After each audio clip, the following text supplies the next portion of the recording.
Malaking pagdiriwang ang pista ng Obrero tuwing Pebrero, na sinusundan din naman ang pista ng partida tuwing Marso.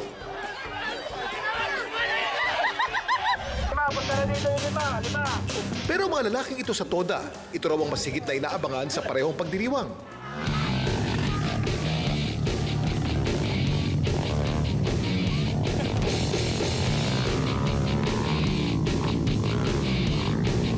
Malulupit po yung mga rider dito eh. Lumulubog po sila sa ilalim ng tubig, tabay aahon ng mataas, tapos nagpapalipad po sila. Gusto rin po sana, kaso papapilay po ako eh, kaya hindi na po. Nood na lang po talaga. Partida, mahal ang gasolina pero sa San Jose del Monte, Bulacan, tuloy pa rin ang pista kung saan ang tradisyon kakaibang motorsport event ng mga tricycle. Ang tawag dito ay Tricycle Off-Road Competition na parte ng Partida Festival, kung saan dinadaan ng mga kalahok ang kanilang trike sa maputik at lubak-lubak na terrain. Masusubok dito ang kanilang bilis, control, diskarte at siyempre, tibay ng sasakyan.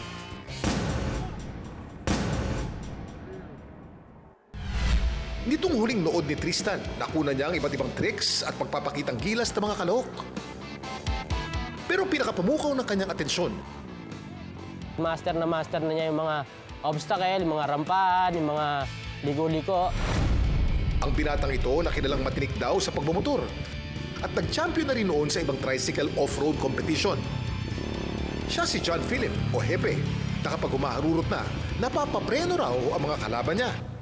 May nakikita na po ako mga nagkakakera po sa sa mga paligid po, kung san-san po. Kaya nahilig po ako sa ganun, may sports. Pamamasada ng jeep ang bububuhay sa kanyang pamilya. Kahit wala naman daw talaga siyang sariling motor para mapahusay ang interes niya sa motocross. Tinuloy na lang ni Hepe ang hilig. Natuto siya sa paghiram-hiram lang ng motor sa iba. Lagi po yan sumasama sa kapitbahay namin na nag-enduro. Nagulat na lang po kami na siya na pala yung sasabak doon sa laban ng enduro. Inalok po ako ng tito ko sumali sa isang race. Pinahiram niya po ako ng motor. Nung nakachamba po kami, nagsunod-sunod po yung namin, pagsali. Nung una, hindi raw pabor dito ang kanyang pamilya.